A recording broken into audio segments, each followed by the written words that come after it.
Good morning, friends of the channel. Hi. What's this? It's a disaster. When does this happen? When you use a rubbish paint. Even better, when you watch our tutorials and then go out and buy anything else. Or that cheap enamel paint that you say, oh well, she is selling very expensive things, isn't it? I buy this one that costs €4.90, €5.90, €6.90, for 1/2 kilo, and I can do 12 wardrobes with it. Serves you right. Well, because when you use the magic paint guidelines and then something disastrous like this happens to you, it serves you right. It's not that we're trying to lecture you and say that if you don't do as I say, there will be disasters all over the world, but our guidelines are suitable for our own products. An enamel paint, let's say, that's not of good quality, and especially an enamel like this one. You can't use it without a primer, an undercoat, or a sealer, which is the classic old method we've known for 40 years. For painting furniture, and always remember that even the sealer, more often than not, needs an initial sanding. So, we're going to work on this lovely little cabinet, which we will save.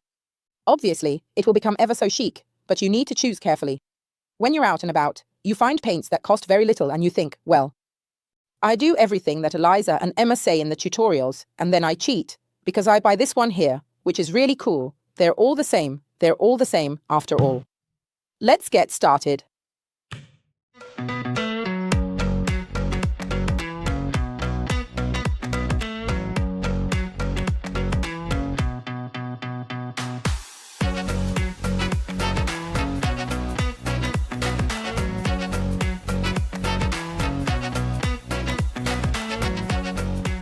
I'm using my super sander connected to my super hoover with a super 80 grit sandpaper that's already been used. You use whatever you like, but remember that the key thing about a good sander is, firstly, the spare parts, and secondly, a super soft pad that never damages the wood underneath. So don't say I didn't warn you. First aside. Now I'm sanding the entire top surface. Why? Because there's wood underneath. And I want to bring it out and get rid of all this flaking. For the underside, I'll tell you how to sort out this mess. Let's get started.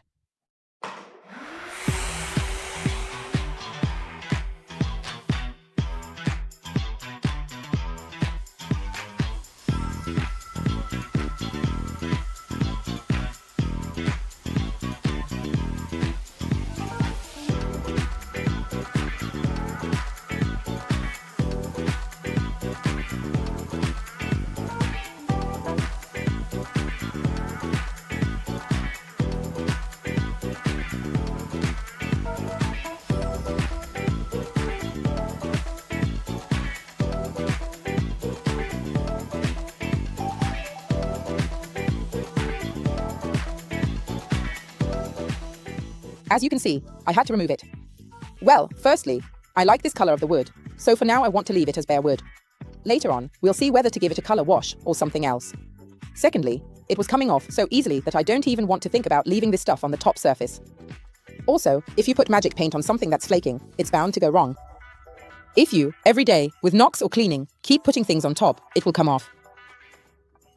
Now though, I'm going to use 120 grit sandpaper because I used a coarser grit to remove the paint, but I want to be careful because it's not guaranteed that there's solid wood underneath.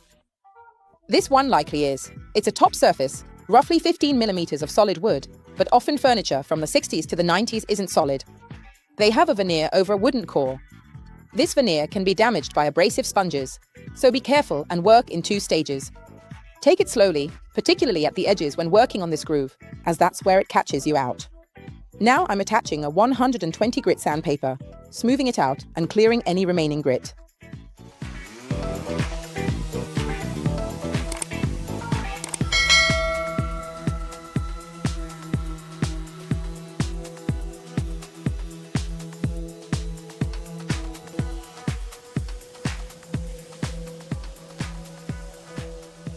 Voila, the top is safe. Now we're going to work a little more on the upper edge with 2 small chisels, because we want to leave it as bare wood. And then we'll start with the rest.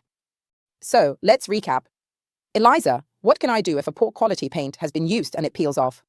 Well, there are some cases where I'd say, lads, let's scrape off what comes off, and then you'll use the method I'm about to show you on the lower part of the furniture.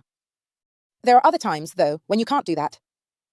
I mean, there are methods where magic paint saves me, but others where it doesn't.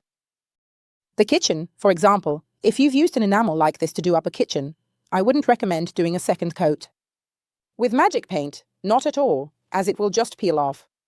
So if you've made a mistake, strip or sand it, because flaking paint will always peel and take the magic paint with it too. So be careful what you use. Moving on. We'll obviously start by removing the handles, which have been taken off and put back on with nails, something you shouldn't do. There should be the old screw. We'll try to find one. Right, Emma? Yes. Because in our boxes of screws, we've definitely got some very old little screws we've salvaged. So, unfortunately, being careful, let's try to remove the handle without damaging the area underneath any further, simply by taking out the little nail. And as you can see here, you can see the nail. Now we'll get some pliers and take it out completely. Let's start with the first trick. No, it's not the first one. We've actually already done some of them today. What shall we do? We can't possibly strip all this here. I mean, I wouldn't even consider it, because I'm already having to deal with it as it is. So, I want to give it an even base, because actually, when I first set eyes on it, I thought this little cabinet with this black shape is really cool. I absolutely love it. So I want to paint it with Nuit Parisienne, but there's absolutely no way I can use it pure today. Why's that? Because obviously the base is flaking. The only thing we can do to fix the layer underneath, which has already been washed very well with our bar. Many times, and it has already flaked off everything it could. Now it's time to apply the first coat, and maybe even the second one, let's see, of Nuit Parisienne with Magic Star powder mixed in. What does Magic Star do? It thickens and, automatically, it will create a much more textured paint. And what does this more textured paint do? It goes a little way towards filling in the tiny holes left by this flaking paint, and moreover, in many places, it will also stick down some of those annoying little clumps. Emma, I'll apply it with the oval 50 brush, and could you please do the corners with the pointed brush? I'm stirring this magic potion with the brush because I don't want to waste even a gram of powder or paint, and let's see what the consistency is like. I'd like to achieve a really strong consistency, I mean really thick, because my surface is quite uneven. As you can see, the cream has formed and you can see it has got a beautiful consistency. Look at that. And right now, let's paint black over black. Well, obviously Magic Paint Black has nothing to do with this black underneath, which is pretty dreadful. To be fair, it's an enamel black. Very cold, whereas you should know that Magic Paint Black is a black that really draws you in because it's not a pure black, but has some very particular shades of green and brown. I always say that. Many people, when they try it for the first time and haven't protected it yet, think that it's not black. I assure you it is black. It takes on its final color once it's protected, but above all I can guarantee you it's a truly lovely black. A beautiful warm black. A black that is really satisfying. So we're going to paint the whole surface.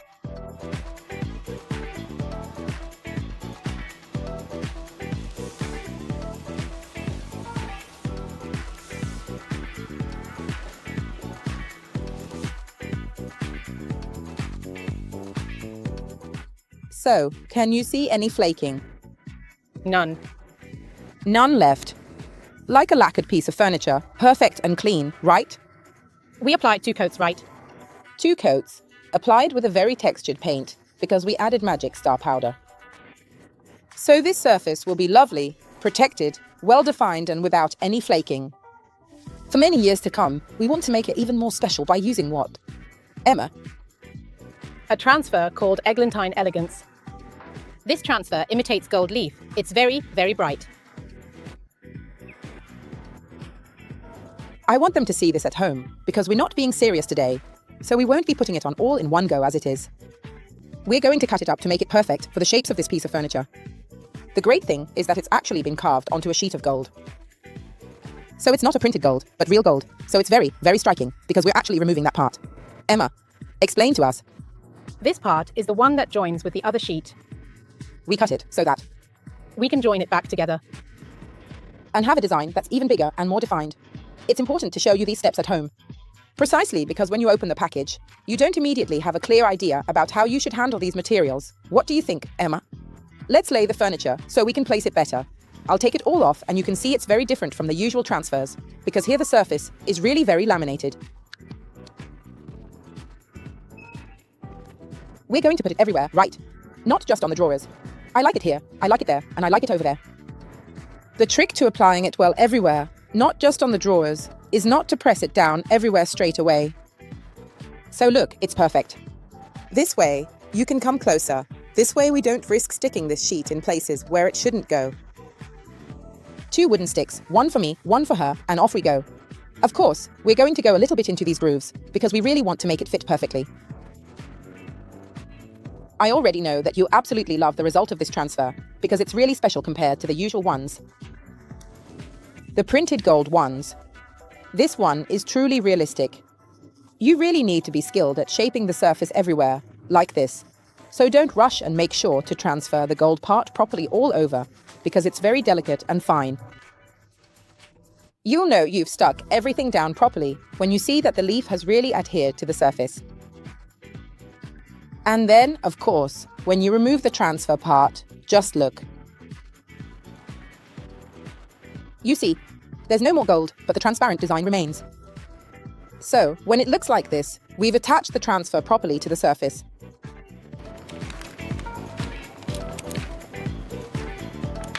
I'll carry on.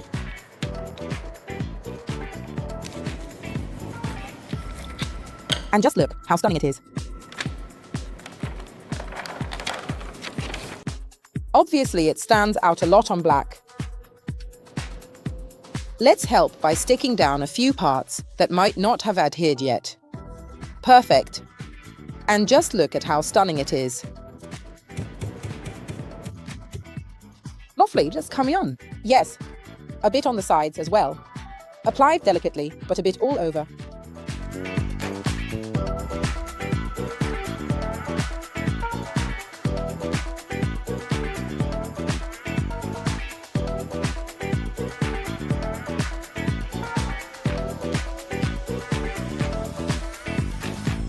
Now it's time to protect our makeover before moving on to another technique. We'll use Jasmine Wax and the Restauratore to refresh this lovely surface. Why both? Because they hydrate this beautiful wood. Look at the color it's taking on. We're hydrating it, smoothing it, nourishing it, and protecting it so that it's also shielded from wear and tear. There's only light wear, of course, because it's not a kitchen table that's used every day for meals. It's a hallway piece, so it'll look lovely in its natural state with this wax and Restauratore finish. Why wax and Restauratore? Because the Restauratore really gives it an even more remarkable smoothness. In my opinion, the color works really well because it's warm and perfectly matches the golden hue of the transfer. What do you say, Emma? Lovely, yes. Why do I use steel wool? Because steel will help the wax to penetrate even better into the surface, into the wood, and makes it even smoother. We smooth the surface out a bit like this already, making sure not to create any buildup of wax. And then with the steel wool we rub it in, making sure to be quite thorough with your movements, because this step also helps you save a significant amount of wax. Because if we get the first layer to penetrate well, there's no need to apply another one afterwards. And of course, the surface then becomes incredibly velvety as well. I just need to give it a rub with a small, soft cloth. Voila, beautiful. Now, Restauratore. Which, as you can see, provides you with an even greater level of brightness, hydration, and a velvety finish. This piece of furniture truly becomes a real gem. From being an ugly duckling, you'll have a finish that will last for years. Of course, you know that magic paint won't flake off, just like the stuff that was underneath before, but it's well gripped, it will stay put. The underlying surface, a transfer that makes the surface truly wonderful, hydrated wood on top, a beautiful piece of furniture. Same cloth used for the wax. We use it to immediately massage the Restauratore. Bear in mind, if you can apply the Restauratore on the very next day after you have applied wax, that is even better. This way, you will give an extra boost of hydration and brightness to the wood. It's very shiny, very velvety. Truly a wonderful thing. Extremely velvety. Emma, please touch it. Beautiful. Good. Off we go. Shall I carry on with the wax? Thank you, Emma. This way we'll protect it all and show the lovely color it takes on.